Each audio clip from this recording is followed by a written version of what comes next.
It's really great to be with you all today and to be chairing today's session. So before I introduce you to our fantastic panel that we've got with us today, I want to zoom out in my role as Sustainability Engagement Manager and look briefly at why allyship is important for the bigger global picture and for sustainability. The world continues to face some complex issues which have received increasing media attention in recent years, from the climate and ecological crisis to the Black Lives Matter movement, to education, employment and health concerns associated with the pandemic.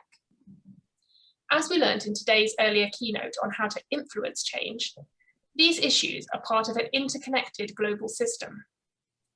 Communities of colour, for example, are often disproportionately affected by climate change, and successful Indigenous solutions for the environment are often marginalised by dominant narratives of power and economic growth.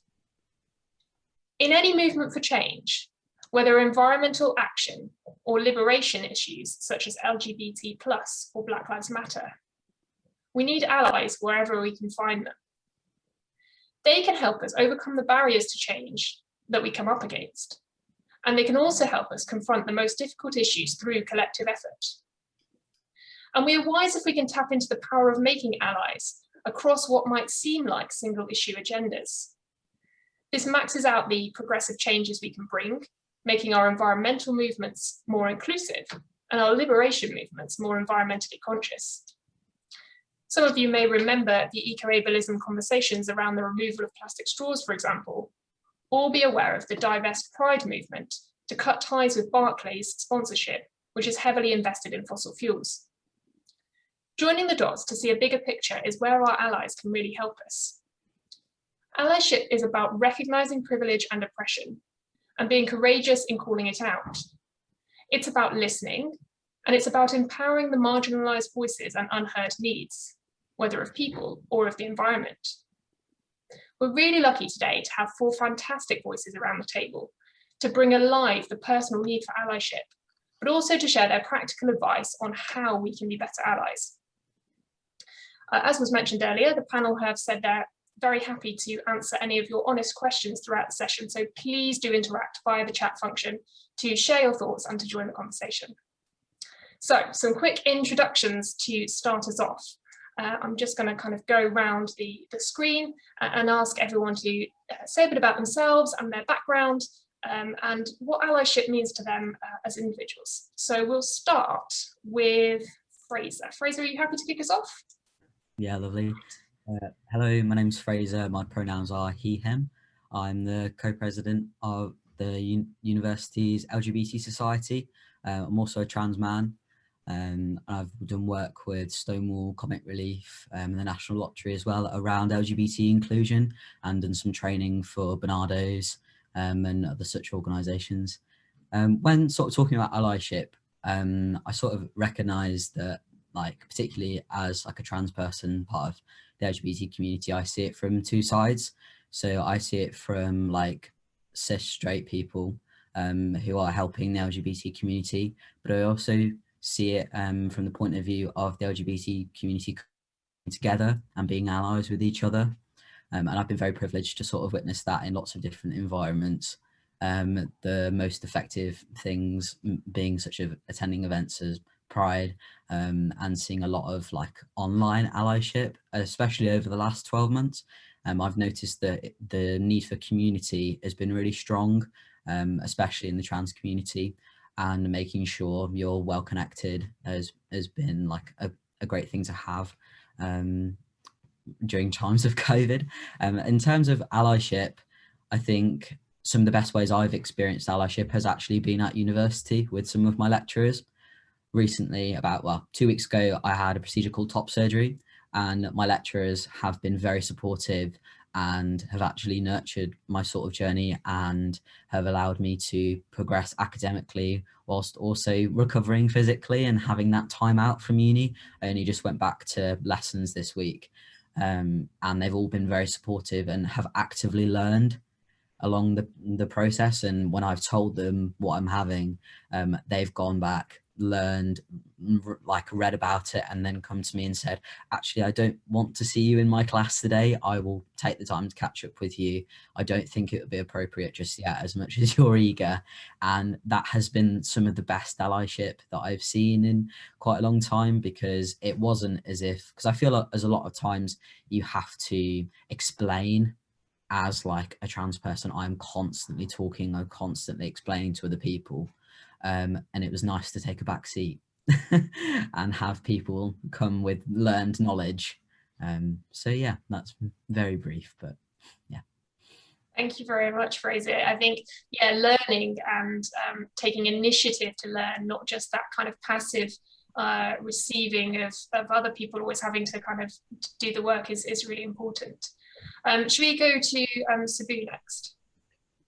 Hey, hello everyone. My name is Subbu. I'm the International Experience Officer in UOG, and I'm a film student, and I'm a filmmaker back in India.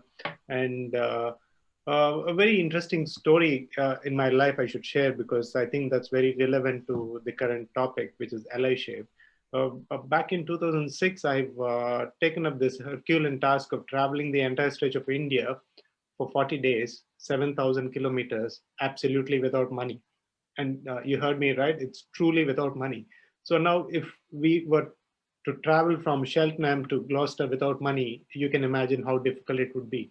So imagine 7,000 kilometers, 40 days, every day I got 3 meals every day, and from total strangers.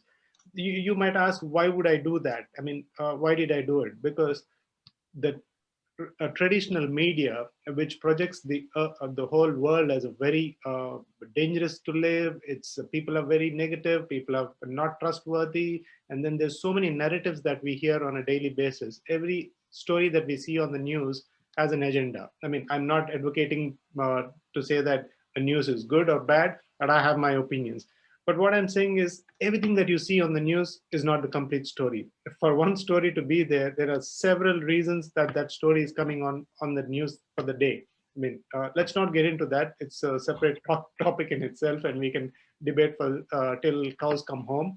But what I'm trying to say is, if I could travel the entire country, and then there are absolute strangers giving me food on a daily basis, letting me sleep in their homes, and then taking me to their houses, telling their stories, and if that can do, if people can do that, if that is the kind of people are out there, it's just not my country, India. It's like it. I have done that in Malaysia. I have done that in Thailand. Of course, I haven't done without money, but then the more I ventured out, the more I talked to people, and especially poor and middle class people. They are the ones who are very outgoing, and then they're ready to share, they're ready to give anything.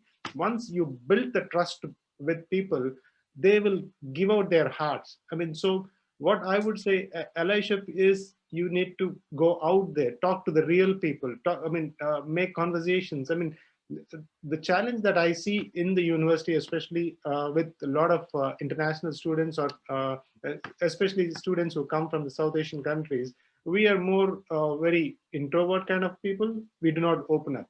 So I thought everybody is very careful that, hey, I don't say this because, okay, there's some, I might be saying something which might hurt the LGBTQ people, or somebody to do with the color. Oh my God, I better not say anything. I think we learn through mistakes. Make as many mistakes as possible. That's when the actual the human being comes out. Because I mean, at the end of the day, I mean, I'm sure Fraser wouldn't mind that if I said something that I wouldn't know, because he knows that I'm not saying it on purpose. So he would say, "Hey, this is not the way you address a person." Because I was applying for a character in my film, and then I used the word lesbian. And they came back to me saying, hey, that's not something that you do on a platform like this. This is how you do it. Yeah, I learned. So, but what I'm trying to say here is be shameless. Go out there, be shameless, make mistakes, and then you will see wonderful things happen to you.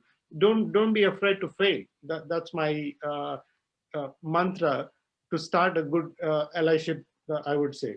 And then I would also would like to add that in the current situation, the whole world is in a panic mode, and the panic is happening because of a lot of narratives that you're seeing on TV. And then just, if you read between the lines, you will understand, just try and imagine what kind of businesses are thriving in this panic. What are the businesses that do not need any investment but panic to thrive? Just look at them.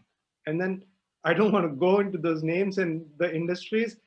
These industries make money from the fear. I mean, and like they say, fear is something that if you, it's like a brake on your tires. You keep the brake on and you try to move, you cannot move. So remove the fear and then go out there, make mistakes. You will not be, I mean, I'm sure that is the starting point of making allyships. And like I said, we have been always trying to look for answers. Stop looking for the right answers. Ask the bloody questions. Ask the right questions. It's the time for us to ask questions. Hey, I'm using a deodorant. Do I really need a deodorant? Why are vegans restaurants don't smell? I mean, just I eat a lot of burgers and sandwiches and sugary items. Do I really need sugar? I mean, why can't I eat just? So stop looking for answers. Start asking questions, and the right questions and basic questions. Do I really need a toothpaste which costs so much? Guys, ask questions. That's the start for your allyship. Sorry, I'm just getting too emotional. I'm just into it. That's great. I think that's one of the really brilliant things about this session, is that it is filled with passion and realness and those kind of human stories. And I like what you were saying there about kind of asking the questions and recognizing that sometimes as allies we will make mistakes. It's about what we do about that, how we learn and how we respond to people afterwards. And we will be going a bit deeper into some of the challenges of allyship later on in this session. So if people do in the audience have any of those questions that they want to ask and they think, oh, actually, I'm curious, I've always wanted to ask about this, put it in the chat. And we will, find the right way to respond. So you want to say one more thing, and then I'll go to Rachel. One more final thing, Miriam. Suddenly one idea leads to another idea. So there's this narrative on TV. We always see that whenever there's a match between India and Pakistan, you always see that the background music, the arch rivals meeting for the first time after 3 years. They hate each other. This kind of a narrative that they create on the TV, saying that these are arch rivals, they've fought a war and then they're against each other. Let's see who's going to win. Because that's the bloody creative effort of the creative director of that TV channel. He wants to make the whole audience believe that, hey, India and Pakistan are arch rivals. They're going to fight each other. And then in the stadium, they show all the visuals that they are hating each other. But I'm telling you, I'm an international student, and then I've traveled across the globe doing travel shows and food shows. Every time I meet a Pakistani, the first thing that we do is we hug each other. And then whom can I explain that what you see on TV is not correct? It's totally different. Yeah. Brilliant, thank you. And finally to Rachel. Thanks very much, Miriam, and thanks for the invite today. I think it's a really important session. So just to introduce myself, I'm Dr. Rachael Bullingham. I'm a senior lecturer in sport and exercise at the University of Gloucestershire, and I look after the physical education course, so I'm course leader of that. My pronouns are she and her. And just a kind of bit of background, I do a lot of stuff in the LGBT community. I run the Pride network at the University of Gloucestershire, and have always been pretty active in those Pride networks whilst I've been working in HE. And that's mainly due to my PhD being in homophobia and women's sport. So it was a topic that I was really passionate about, and decided to do a PhD on it. So I have some insight into that in a sporting environment. So in terms of kind of what allyship means to me, it's a really interesting question, and one that I've certainly been thinking about since Miriam asked. I think it's always a bit of a downside going last, because I think quite a lot of it has been covered, but for me, I guess some examples are really helpful. So my teammates, I used to play locally, I used to play hockey, and I think allyship is shown when your teammates are just fully inclusive. So that, when I got married to my wife, all our teammates were at the wedding. we played on the same team. It didn't matter to our teammates. No one made any comments. There was never any suggestion of anything. But it was more than that. It's more than not making negative comments, because that's often seen as something that people do. I just won't say anything, and then that shows me being an ally. But they go beyond that, and they're our friends. They support us.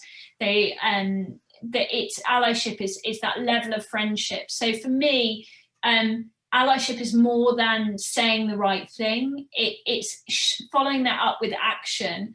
I've had a lot of people try and say to me that they're supportive of the LGBT community, and yet they've never shown anything. They've never done anything. I think Fraser put it really well. And going to Pride, acknowledging Pride Month, those kind of elements are really important. I went to the London Pride dinner 2 years ago. My brother wore a rainbow tie, and that acknowledgement of it's a small thing, but it meant so much. It really was a demonstration of acceptance and an open acceptance, and not just kind of going through the motions. So for me, I think allyship is making sure that people feel safe in the environment, and the way you do that is by showing actions and not just saying, oh well, of course I'm supportive of the LGBT community. I know gay people. It's often a thing that Fraser's laughing because we know that that's a comment that happens frequently. But for me, allyship goes beyond that. It's not being mean. It's not saying anything. It's doing something. It's helping out. It's standing by that person's side and saying, I'm here if you need me, and I can help you. And I've had that at university, both at my previous institution and also at the University of Gloucestershire. We've recently started a Pride staff network, and what has been fantastic about it is that we have got together a group of people. Some are in the LGBT community, some are not. And in the first meeting, people said, I'm an ally. I want to learn. I want to know more. I want to show that I am supportive. And I think that element of education that we've kind of already touched on is really key. It's about going out and finding out, understanding about why it's important to, have pronouns or mention about pronouns in lectures, or have it on your email or on your Twitter bio. It's not the same for everyone, but that statement of kind of acknowledging that can make a huge difference to individuals and show them that they're in a safe space. And that's not always the case. People think, we're in 2021, everything's fine, everything's safe, and it isn't always. And it's about knowing that you're stepping into an environment where you will be safe. And it is as simple as that. We need to know that we're safe. Thanks, Rachel. So some really good points to kick us off there, and thank you for sharing, all of you, so openly and honestly, about your experiences. And I think that's very, very valuable to the participants of this session, and to future participants as well. So I really want to just build on some of the kickoff statements that we've covered, and to go a bit deeper into why allyship is important.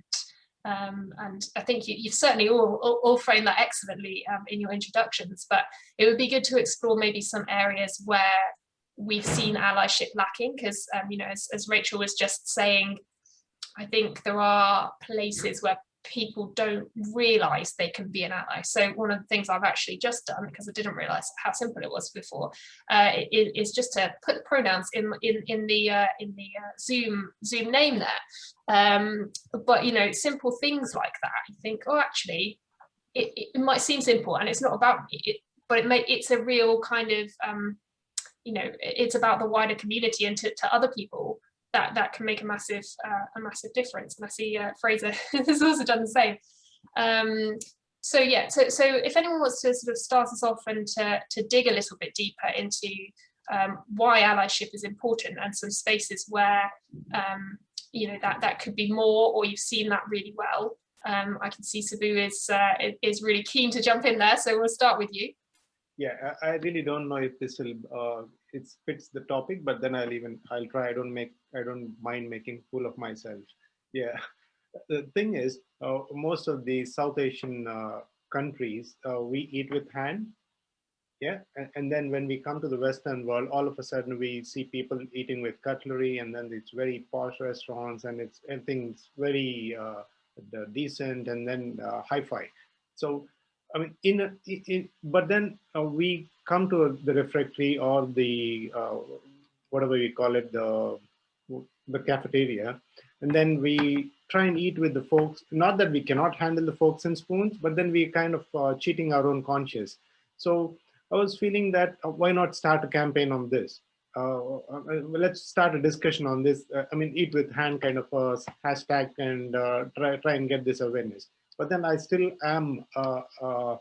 I myself am not brave enough to eat with the hand in front of everybody, because I have a feeling that, oh, they might look low upon me and then think that, oh, he's from some kind of a low background. These are the thoughts that come into my mind. I mean, this is where I would love to see other communities come forward and say, hey, I have my reasons why we eat with hand. I mean, there's so many natural flora that go into your stomach, and then the enzymes, the minute the hand touches the uh, hot food, based on the texture and the temperature and the kind of food, that kind of enzymes come into your stomach and they digest it. So there is so much scientific reasons behind it. And I really love to see people discuss this and take this forward. I mean, that would be a great allyship for people coming from my part of the world. Thanks. You mean, you gave me an interesting thought there, and potentially Fraser or Rachel might want to build on it. But are there maybe some areas where you as individuals or as communities or as even allies yourselves in other ways, maybe felt more excluded, inadvertently excluded, or advertently excluded? And maybe there are then some simple things, that society or us as individuals, could be doing. Are there any particular moments that have really stuck in your mind and you've thought, actually, potentially that was an area of ignorance or innocent ignorance, but actually, if more people knew about this, I would have felt more included there, and there would have been allies for me. Yeah. Go for it, Fraser. I think something like that I've sort of learned, I came out when I was about like 14, so I was still in high school, and just the amount of change that has happened in this past sort of like 6 or 7 years has been enormous. And when I first came out of high school, I was the first like trans person to come out that school, as to what the teachers were aware of, and there was like sheer panic. I was called into the headmaster's office, like the deputies, all my heads of year had a meeting, my parents were in, like there was a PTA meeting about me, and everything. And it was like such a shock, because I didn't know what it sort of meant at the time to come out, and the enormous repercussion that it would have. And I think it's sometimes the language that people with privilege can have that they don't realise is having an effect. So sort of when I was in those meetings and they were discussing like, well, you've got younger siblings, they're going to be bullied because of you. You can't come out in this space. It's sort of like a shock. It was like a proper shock to me that people could sort of speak about me in that way without knowing. And then a few years later, when I was in college, that head teacher emailed me and said, I'd really like you to come and talk to the staff about what it means to be a trans person.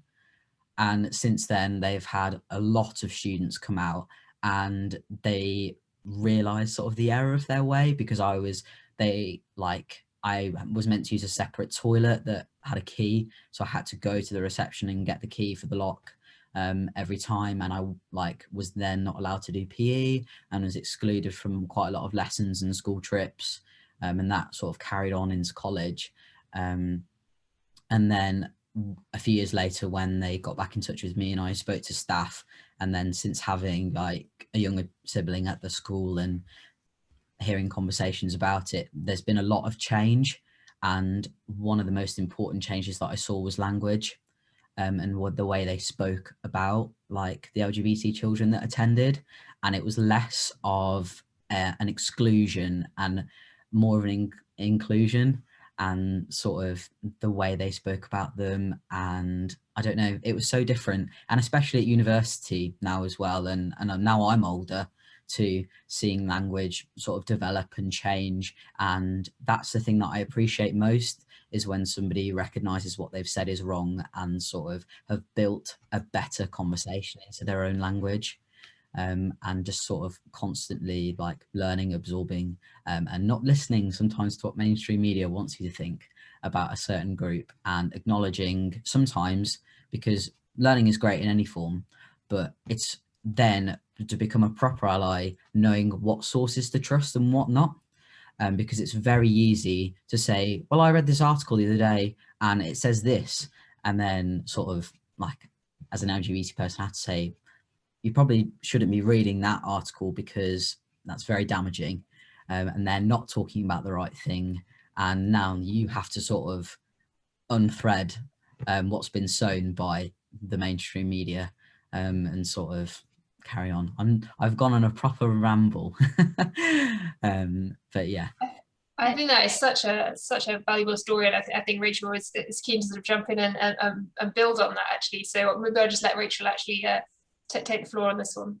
Yeah, thanks Miriam. Yeah, I totally agree with Fraser. I think the change is really key, and something that people kind of underestimate. When I was at school, it was still Section 28, so you couldn't even mention sexuality. So even things like, you know, sex ed lessons and stuff, there was just no mention, whereas now things are more inclusive. My first university hockey team was very homophobic, and it was very silent in terms of what was going on. So I think things have moved on, and I think people often see sport as something where you don't necessarily have allies, and that's certainly not what I found in research, and not what I found in my recent experience either. But I think in terms of kind of pushing allyship further, I think Fraser's really right in terms of the language and things. For sexuality, heteronormativity is quite a big point to consider. And what people don't necessarily realise, and I'm sure Fraser will back me up on this, is being in the LGBT community, you are constantly coming out. Genuinely, it could be a day, and we've both come out today to people on this call. You know, it's a daily thing. We don't have to do it because, you know, people say, you know, it's not your business and whatever, but often it comes up in conversation, or it's assumed certain, that you're in a certain relationship. And I think one thing about allyship is acknowledging that actually that gets quite tiring. You know, it's quite tiring to come out all the time. My friends and I call it gay fatigue, because it's just constant. And kind of knowing about heteronormativity and filtering that down. So, you know, saying to students or whoever you work with, you know, not assuming that they're going to have a partner of the opposite sex, you know, not assuming what their pronouns are. All of these things are really simply solved and show to that person, you know, a really clear message that you're an ally and you're happy to be here. You know, it'd be really simple for someone to say, you know, when I say I'm married, people automatically assume I'm married to a man, and like constantly. So it's that, you know, it's simple to say, oh, you're married. Are you married to a man or a woman? You know, you're not going to offend anyone else. And to me, it's like, oh, okay, cool, you get it, you understand. I don't have to have that awkward conversation of, oh, you're married, what's his name? What does he do? You know, it's like, oh gosh, that's a bit awkward, you know? So I think that language that Fraser was talking about is really, and the assumptions that people make, which is really hard. It's a really hard thing to get around because we are so wired into that. But, you know, not making assumptions that sports teams are going to be homophobic because our research is showing that things are a lot better. You know, not assuming somebody's going to have a partner of the opposite sex or gender. You know, it's those kind of things that can really make a huge difference. And if somebody at school had said to me, oh, do you have a boyfriend or a girlfriend? I would have been like, oh my word, what, you know, that would have been such a game changer.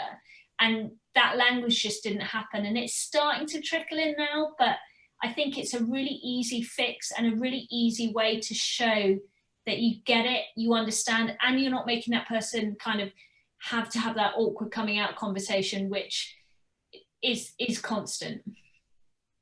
I think there's some interesting things there about responsibility, isn't it? It's I think maybe for a lot of people who are new to allyship or are scared of asking those questions, a bit like we were saying at the start, they may feel sort of, oh, somebody needs to tell me what to say, or they just don't know. But then this can potentially feel more like a burden to always be coming out or to always be explaining. So there's an element there of some responsibility, and we'll come on a little bit in a minute to some steps to practically how to be an ally and how to kind of make that step to not having to burden somebody with always having to come out or to explain a certain community.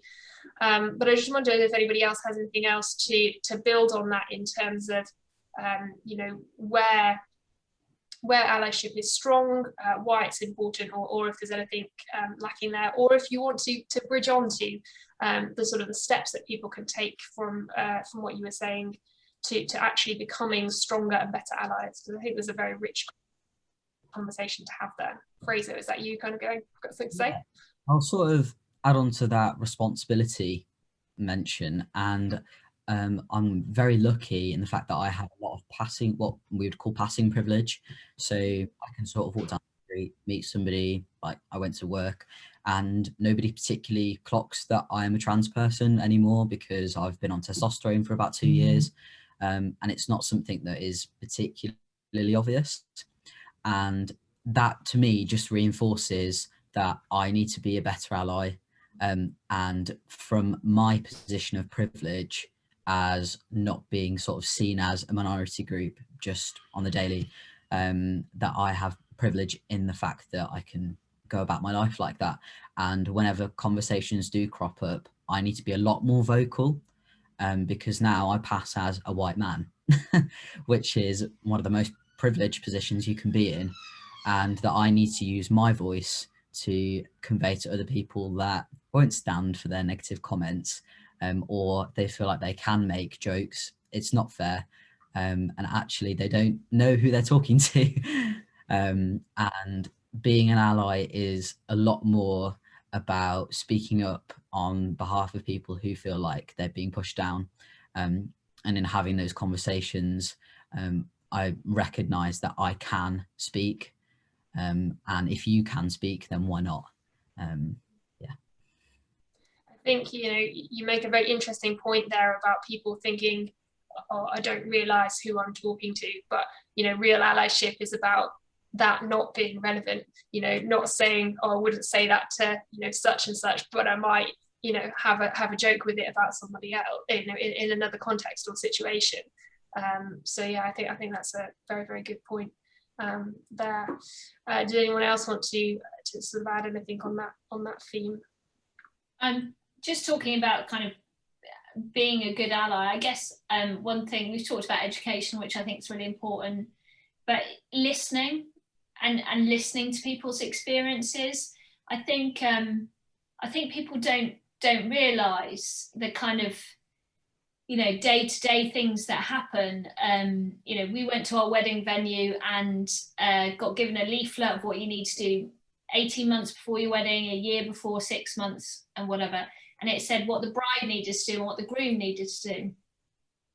And it was a bit awkward because we didn't have a groom, so it didn't kind of feel overly inclusive. But just for the people at the venue to listen to that kind of feedback, and to take on board that, people just don't realise those kind of day-to-day elements. Like for me, that it didn't upset me, it made me laugh a lot that we were being given a thing that told us what the groom needed to do, but it could easily like upset somebody who didn't feel overly confident, and those elements. So sharing stories is great, and the opportunity to be here today to share our stories, to get people to realise, actually, gosh, I didn't realise it was you know, that consistent, and those, you know, we get those reinforced messages all the time, and whilst I don't necessarily get offended by those, people need to realize that it is a constant thing.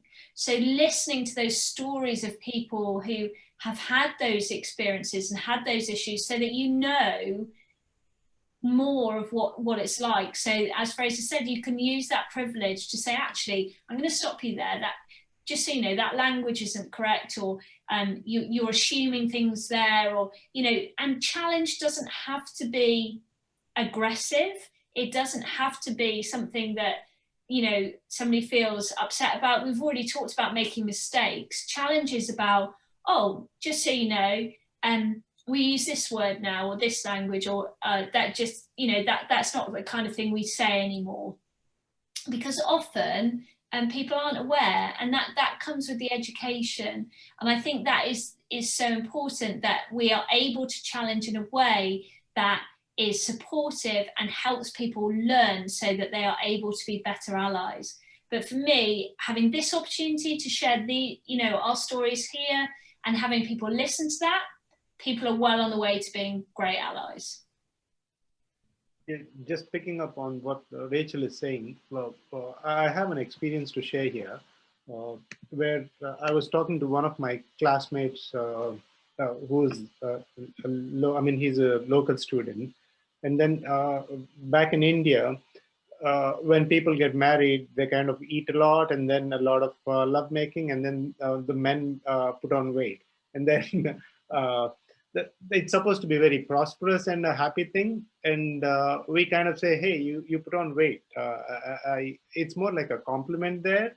And then, I mean, with the same background, I come with that kind of from place like that. And then I see my classmate, he puts on weight, and I said, hey, you put on weight. And then I realized that's a very stupid thing to say in Britain.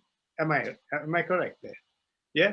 So I didn't know that was offensive.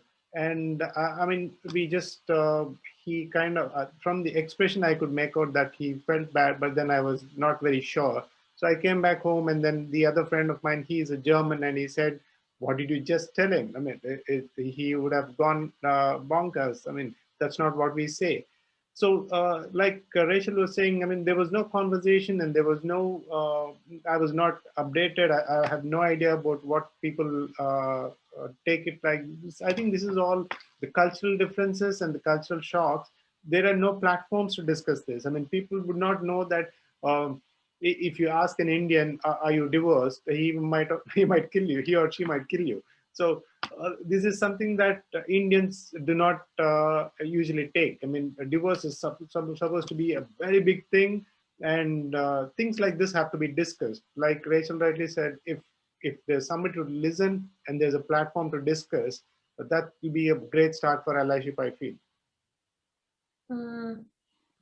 I think that bridges us on really quite nicely to some of the practical steps people can take to being better allies, and I wonder if it might be useful to talk for a bit about some of the things that places people can go to find out more information, because I think for sure listening to people's stories is very real and really helps, but I suppose with allyship that there is that sense of responsibility as well. And if I say I'm sat here right now thinking, I don't want to say the wrong thing about this or the wrong thing about that, and so I won't quite have that conversation with these people just yet, because I maybe want to do a bit of reading first, and I do really want to ask them, but I kind of feel like I need to know a little bit more about that part of the world. Maybe it would be good to share a little bit about some of the very baby steps people can take to build their confidence, to start having those conversations and becoming more familiar with all forms of diversity, those kind of transferable elements of initiative, because people can't be put in boxes. There is this element of intersectionality as well, and you could be you could be black and gay, you could be all sorts of different mixes of diversity. You could be from anywhere and have any form of sexual orientation, any kind of view about the world. So how does this all work together, and how do we start to open our minds and make steps into that sort of safe space, I guess? Very nicely said, Miriam. I'd like to add to that, like just emphasizing the first point that I made, that all this interconnectivity, not being in one box, is so very true. That can be broken only if we are open to criticism. I mean, like you said, should I say it or should I not say it? This hesitation all of us have. Even while talking now, I have some points written and I'm still wondering, should I bring it up or not? I'll bring it up anyways because I want you to laugh. Okay, I have this thing. We use the word fuck so casually when we talk around, not when we are around the lectures. And we kind of, when we are in a formal setup, we want to not use it, but what's wrong in using it? I mean, I just wanted to bring this up. Things like this is just an example, because you see it in movies, you see it in, you hear it almost everywhere. I thought words like this can be used even in formal sessions. So things like this. Now, while saying this point of using the word fuck, I'm hesitating. Should I bring this point up or not? So my point here is, go out there, make mistakes, be ready to learn. That is where you'll start the actual allyship. Because when I'm putting myself vulnerable and I'm opening up my books and my windows, when I open windows, the others will start opening up their windows. Because end of the day, we are all a complicated bundle of complications on the inside. We're not as clean and as clear in thought that we appear to be outside. We are all complicated on the inside. If the complications on the inside come out, that's when we'll start winning people's trust and love, I believe. And I think it was a little bit like, I think you were saying to Fraser at the beginning, if if say you were to make a mistake and Fraser's go, oh, actually we don't use this language quite like this, this is how it would be better to approach this conversation, and you would learn from it. But I think that too is the responsibility of allies, and not just the people from different communities. So I might say as a straight white female, that I would get it wrong and I would have to learn, and that's my identity. But I could then hear a different viewpoint, that okay, I think I do, I would learn to do that differently. Does anyone else have anything else they want to build on with that?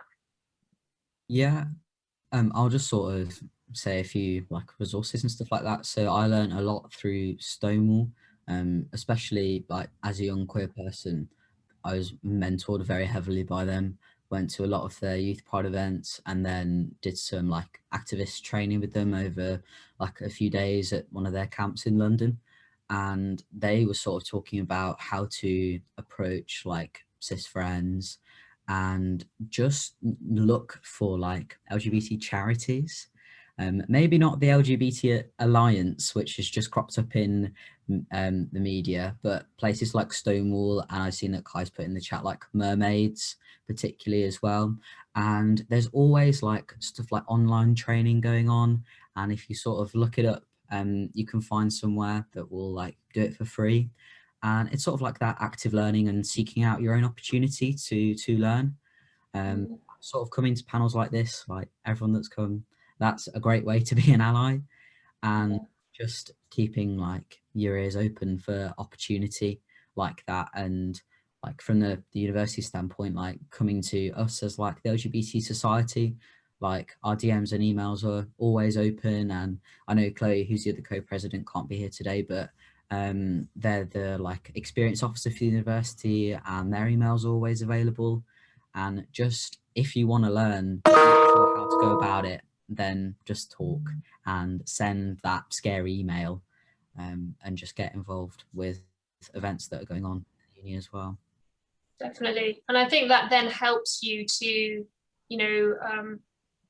call out other people making mistakes, or to help them to learn, as opposed to, you know, directly criticize, just to challenge them. So, you know, if you're in a room with other people who maybe aren't aware and they make mistakes, it's being able to say, well, actually, I learned this from Rachel last week, and she told me a bit about her community, and she sort of said, oh, actually, you know, we shouldn't be using that language, or we need to be more like this or that or the other. And then I could be growing Rachel's power, or Fraser's power, or Subbu's power in other circles of people who aren't here. So it kind of has that ripple effect then, and helps those communities and voices, I guess, become bigger and stronger, and for those conversations to be much easier than, you know, as Fraser and Rachel, you were both saying, you know, when you were at school, things were, you know, even so different. Yeah. Yeah, I think it's a really interesting point. I agree with Fraser. I got asked back to my old school to speak recently. Last year, they asked me to go and speak to their students, and they're much more open and welcoming now, and got lots of events and so on. But I think for me, one of the things, you know, Fraser's covered a lot of charities and so on, where you can get information and so on. But for me, it's about that kind of diversity. I think I look around at all my friends and they all look and sound like me. And that's very common. You tend to gravitate towards people with similar interests and so on. But I make a conscious effort to go out and join all the staff networks, for example, and learn from different people who with different experiences and from different backgrounds, and from, you know, as you were saying, that intersectionality is so important. And I think that people can come really kind of isolated within their friendship group, because you tend to, you know, talk to people who think the same as you and sound the same as you and so on, and you can kind of start getting your ideas from that, whereas actually it's really important to kind of look outwards and make those links with people who you maybe don't you know, wouldn't necessarily meet in a certain environment. You know, I used to play hockey. Hockey is a sport that attracts a certain, you know, demographic of people. So, you know, that kind of thing, I was very aware of that. So I went out and to try and meet different people, to try and get different experiences, to learn more about what people experience. And I agree with Fraser, you know, we have the staff networks and they are there to help and educate people. I do not get offended by anything. I can guarantee I've been asked pretty much every question you can imagine. So, you know, there is that opportunity to come and have that conversation, and that the Pride Network is there for everybody, you know, and Pride events, when we get out of COVID, are so inclusive, and people often go, oh, well, you know, it's a Pride event, you know, that's for the LGBT community. It's like, no, Pride is for everyone, right? Pride is, the whole point of Pride is it is for everybody. And, you know, going to those events, if people haven't been to them, and meeting fascinating people will just broaden horizons and give you different perspectives, and you learn so much just by having those conversations. But not being afraid to ask the question. We've talked about it a lot today, you know, like Fraser said, there are charities, you can talk to the student group. I run the staff Pride Network. I would be more than happy for somebody to kind of email me and say, are you free for a Teams chat? I've got some questions that I just don't feel that I'm up to speed on stuff. Like that to me would make my day, that I can help somebody else become a better ally. And I think that is, you know, people need to get over that fear of asking the question, because to be the best ally you can be, you find out the answer, whether that's asking the question or doing your own research or whatever that might be, but you ask those difficult questions because you don't know what you don't know, and you don't know what you haven't experienced.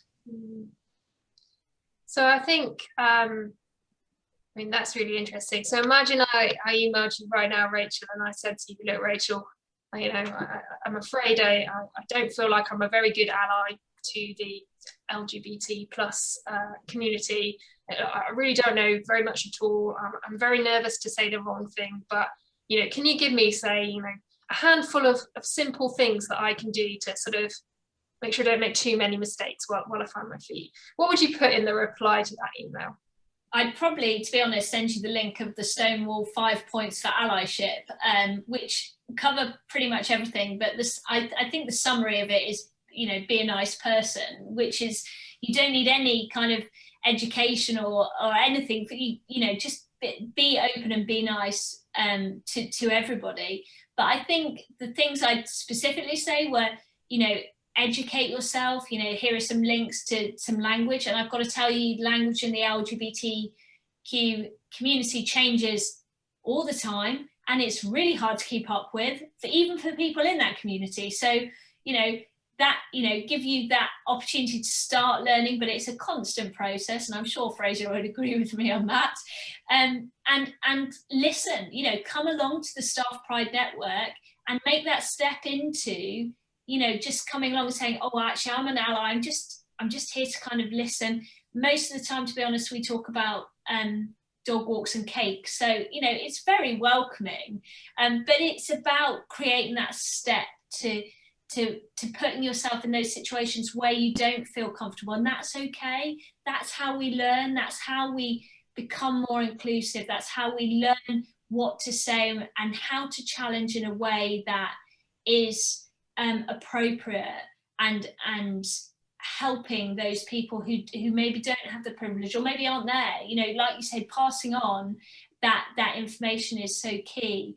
But in order to do that, sometimes you've got to make yourself feel uncomfortable and put yourself in a scenario where you feel like, oh, I'm not sure I belong here. That's okay.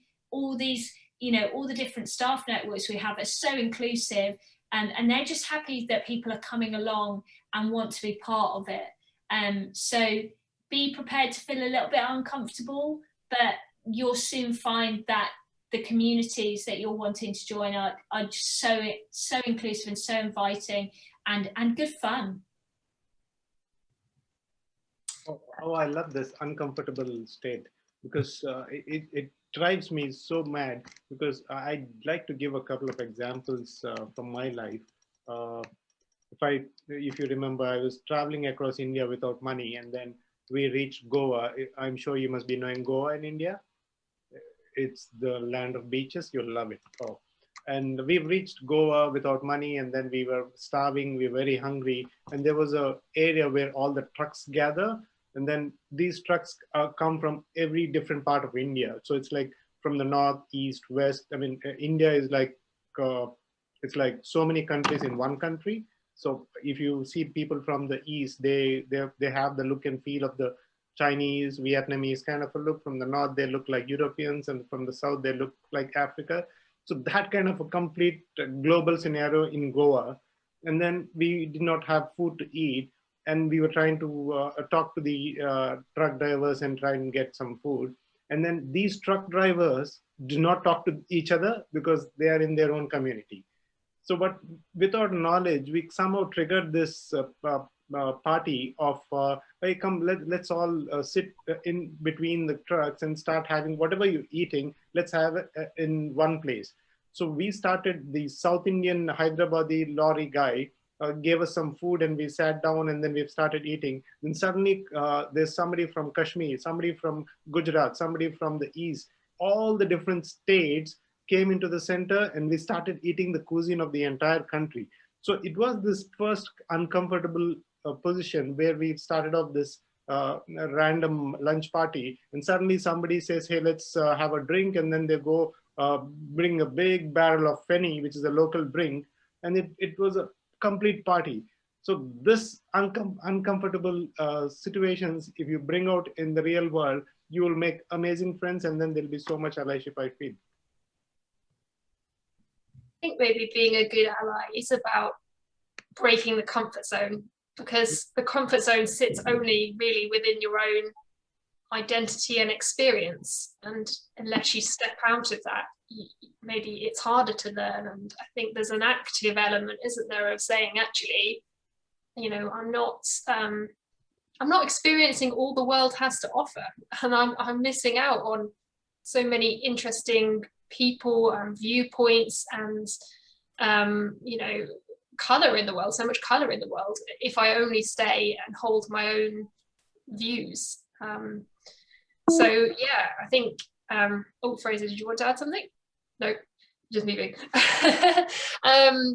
But yeah, so I think that there are lots of challenges to allyship, and obviously stepping out of that comfort zone is one of them. But perhaps it would be good to think a bit about what some of the other challenges of allyship are. And we talked a bit about making mistakes and how to overcome those, and maybe some of the difficult questions that people might get asked as an ally, either as an ally of a cultural community or an ally of LGBT plus community. What sorts of questions, have you heard allies get asked, or you yourself as allies to other communities being asked? And how can people deal with that and feel the confidence to say, actually, I can stand up and I can represent other people and not be so worried about making mistakes? Yeah, I'll sort of lead on that.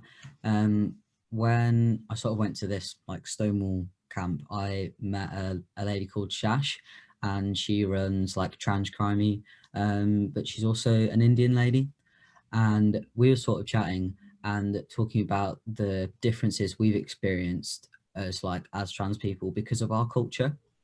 And she is doing an excellent job in Wales right now at leading a lot of different campaigns, and she asked for my help to set up a group for trans people of colour to sort of meet and network every month, because I have a few friends in England and Scotland, and we sort of set it up, and I was sort of ready to like start the meetings, and then I was like, actually, is it my place to be there? And I had a conversation with Shash, and we decided that no, it wasn't appropriate for me to be in those conversations. And it's knowing sometimes your place and having that privilege to sort of look and say, this is not the place for me to be, and sort of bombarding people. So I helped set it all up, and then I backed out.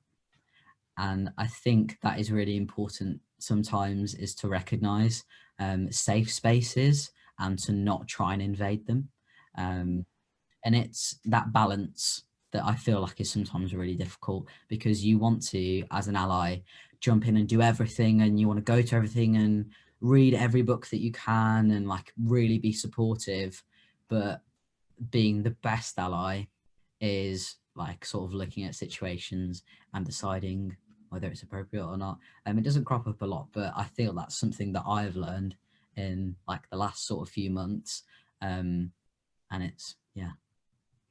Yeah, just to kind of build on that, I think it's a really interesting point that Fraser makes, and it's knowing, like Fraser said, knowing when to not be there. But I think allies need to be aware that you might get some tricky questions. I launched a scheme at my old institution where we launched an allies scheme and had a huge impact on the first day, and part of it was having a rainbow lanyard and a rainbow postcard to put up in your workspace to show that you were in a safe space. And we found at the first coffee morning that people were starting to get challenged, and some of the allies kind of had people coming up to them and saying, oh, I didn't realise you were one of those, in literally that kind of language, and they found it, they were a bit taken aback, and they were like, well, I didn't really appreciate that wearing a rainbow lanyard would kind of lead to those questions. And for me, it was fascinating. One, because they start to realise the kind of things people ask us, and the language people use. You're not one of those, and those kind of questions. So for them as allies, it was a really important kind of journey to realise what people face, but also to kind of be prepared for those.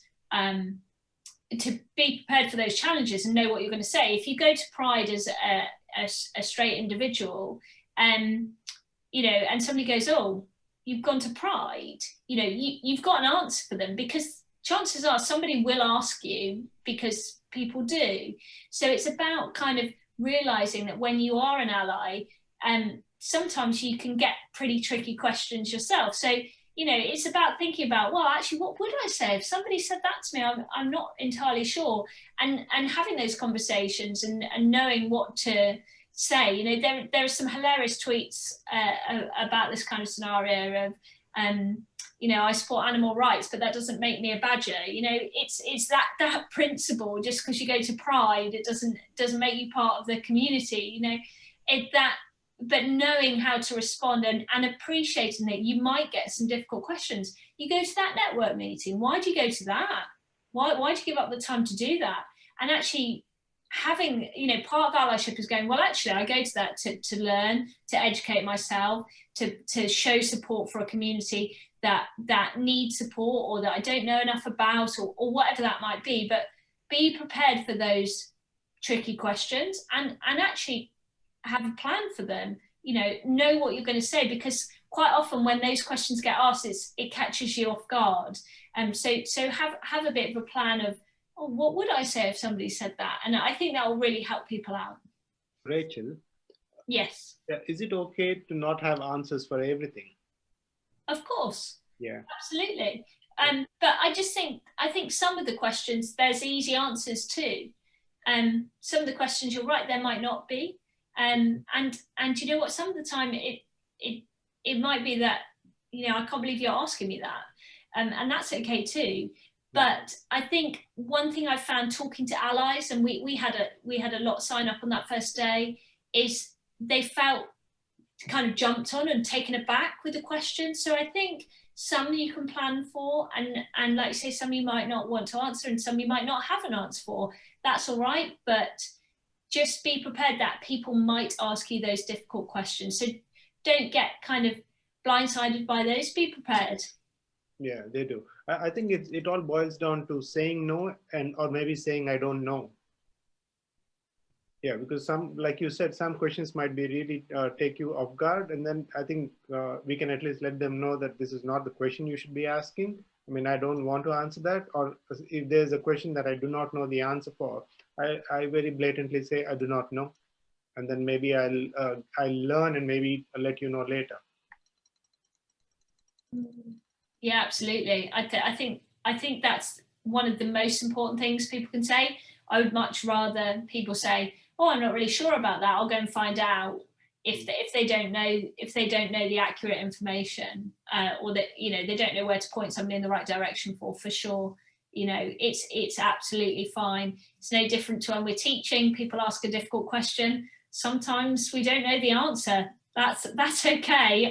I'd much rather say that in front of a group of however many than try and make something up and kind of work my way through and come up with a terrible answer. You can't know everything all of the time. Yeah, I've observed in the UK, when people don't know the answer, they say that's an interesting question. Yes. Is that correct? That is correct. Yeah. I always find it incredibly interesting when people reflect your own culture back to you and you think, oh, actually, yeah, we do. So I think, you know, we ourselves can also learn something, you know, by broadening our minds and meeting people from other cultures and our own communities, because we sure do some weird stuff in the UK sometimes. That is very true.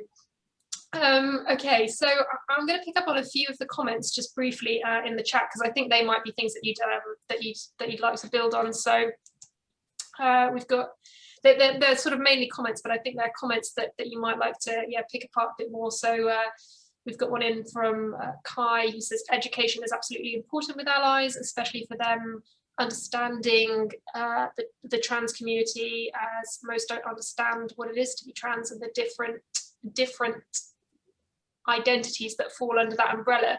I think that's really interesting. Fraser, I don't know if you want to sort of add anything there in terms of, you know, how you've observed that or people's learning in that area. Yeah, it's complicated. It's really, really complicated. And I know that I'm very much in the community and I find it difficult to understand what people don't know.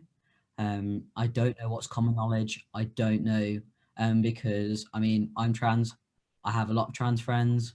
My partner's trans.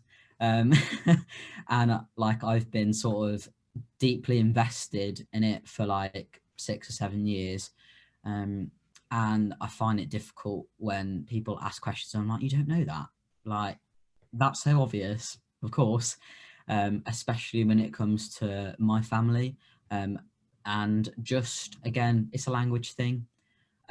What I find most is people sort of mistake.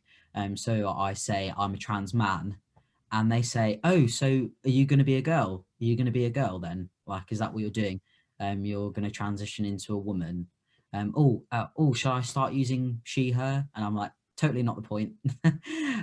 Trans man, so I was born female and then transitioned to male, and just like really strange situations you end up in, like trying to use the toilet, just school, uni, having different friends that don't know, and they sort of say, "Have you had the surgery?" As if there's one surgery that covers everything. And sort of that information, and then just the amount of like record changing you have to do, and how sometimes exhausting it is to do all of that. And I think sometimes people, when they think of trans people, they think, well, you just go like, you'll get like the surgery in a few months and then you just change a few papers and then that's it, you transitioned. And it's so drawn out and long.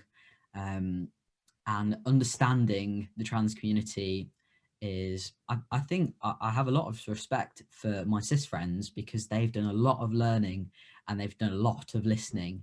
And I think that's the only thing I can advise people to do, is sort of doing that active learning.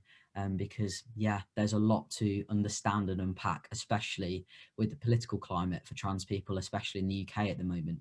A lot of legal battles going on and a lot of direct transphobia that is affecting people, and like what we'd call like gatekeeping, and people facing very long waiting lists.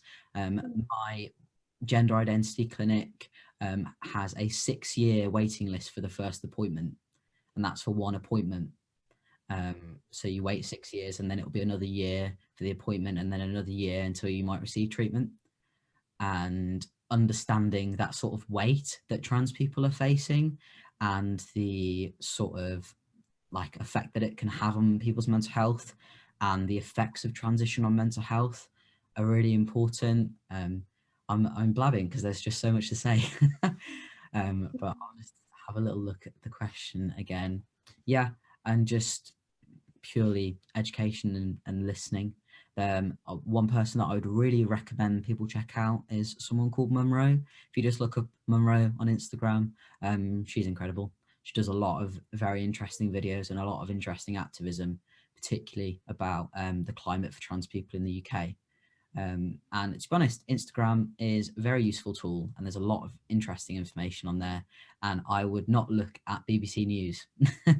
I think is one of the key things to not do as a trans ally, is to look at anything that's mainstream, because a lot of the times it's false. Oh my God, you're speaking my words. Just to give an analogy to this, because every area is so complicated. The more you look at the mainstream, they have one narrative. I mean, the social media has another narrative, and then your friends have another narrative. You do not know what to believe, what not to believe, and there's so much confusion out there. And my personal advice would be, hang on. You don't have to know everything. And the simple, I mean, that's my WhatsApp, what do you call, there's some description about me. My description is simply, I don't know. That's my description, because I don't have to know everything. I don't know is so simple, and so it feels so light to know that you don't have to know everything. And then I haven't been watching news for almost 13 years now. And the only thing I would know is, okay, there's COVID in India. It's very bad shape. That's the only news I know. And then His Highness, the Prince had expired. Only these news that I get to know. The other news is I go to the news. If I want to learn something, Miriam, somebody had mentioned that I need to read something about, what was that? Somebody had mentioned the Stonewall and the mermaids. Now I go to the Stonewall, I go to the mermaids. I would say Don't let the news come to you. You go to the news. I mean, I wanted to understand, there's a lot to do with eating with hand. There's so many health benefits. So now I went to the news, and I did not go to the Google. I went to Google Scholar. Google Scholar gives you articles and peer-reviewed journals as to what are the benefits of eating with hand.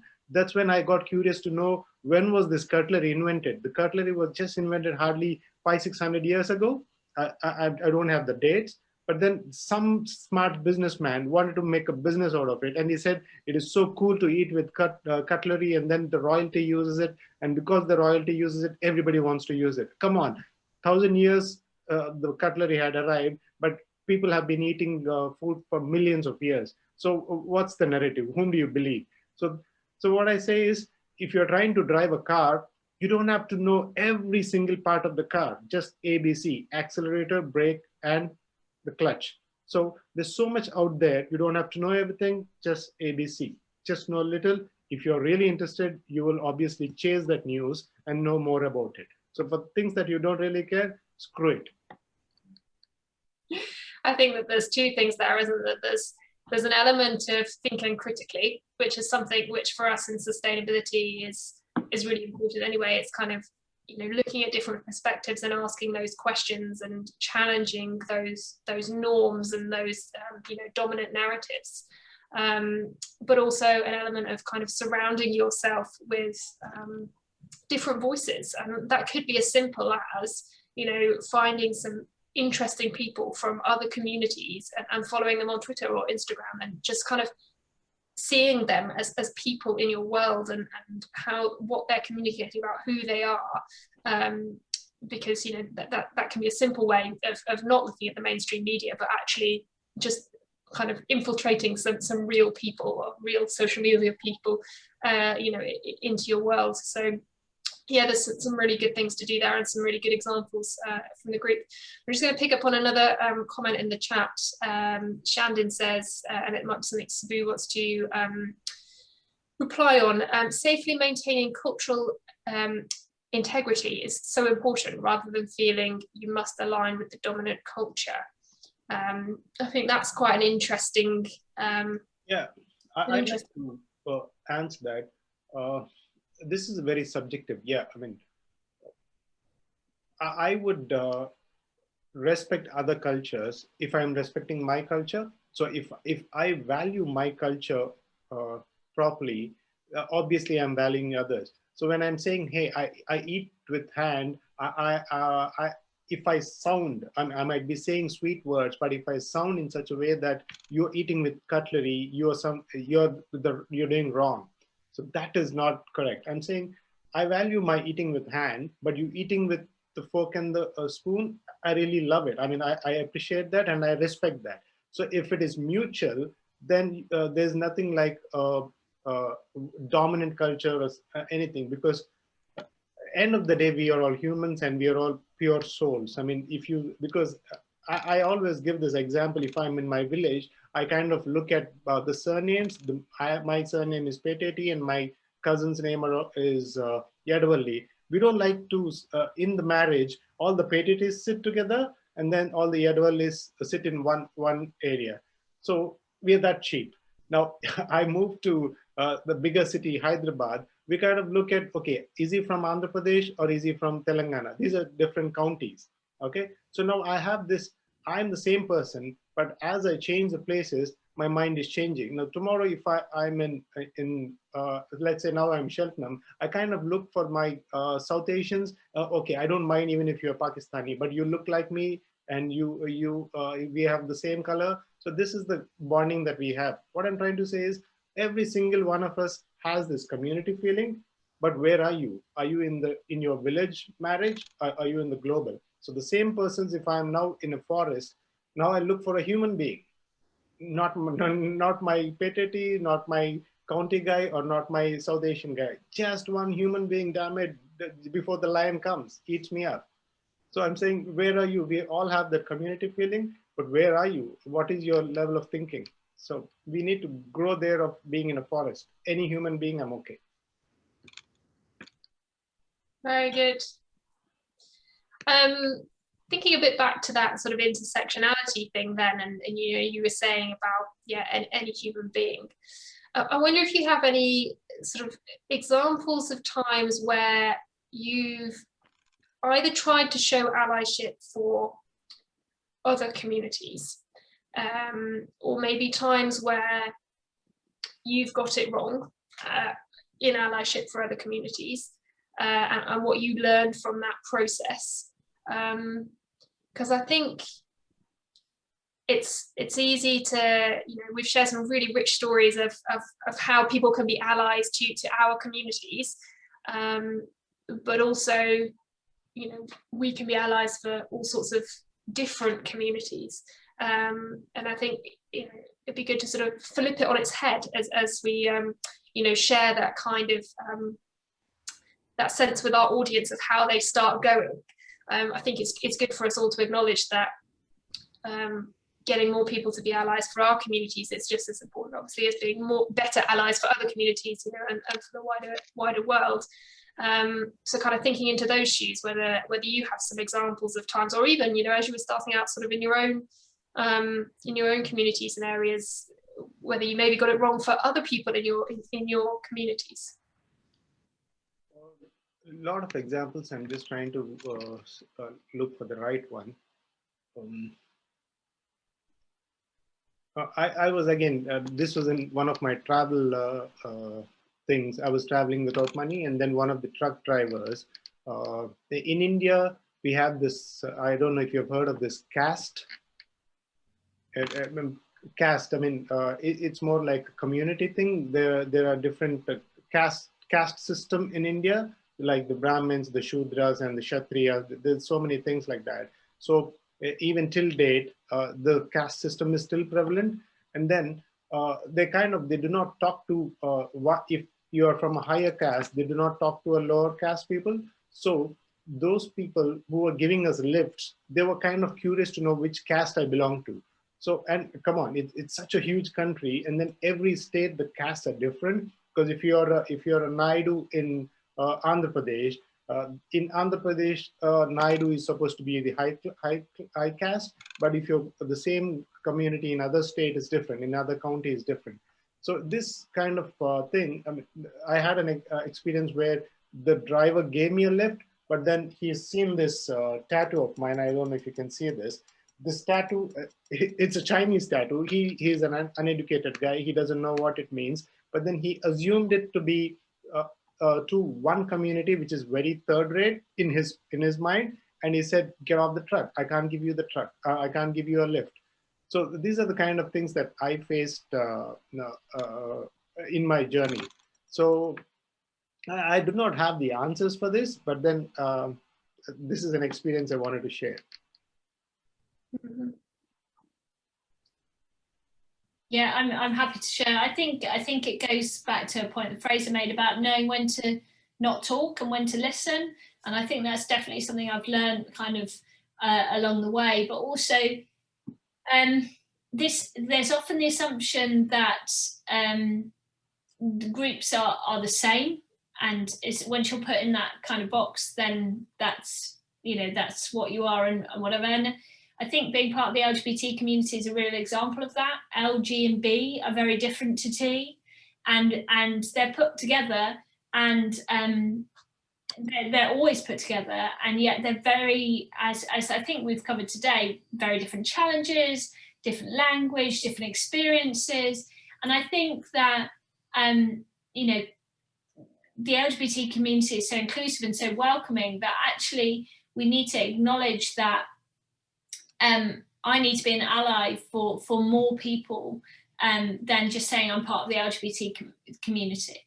You know, it's not good enough for me to just say that, as kind of Fraser's covered today. You know, we have certain privilege, and within that, we need to make sure that we support everyone else. So I think kind of a little bit what we covered, you know, learning when to not say anything, learning when to listen, and knowing when to learn more stuff.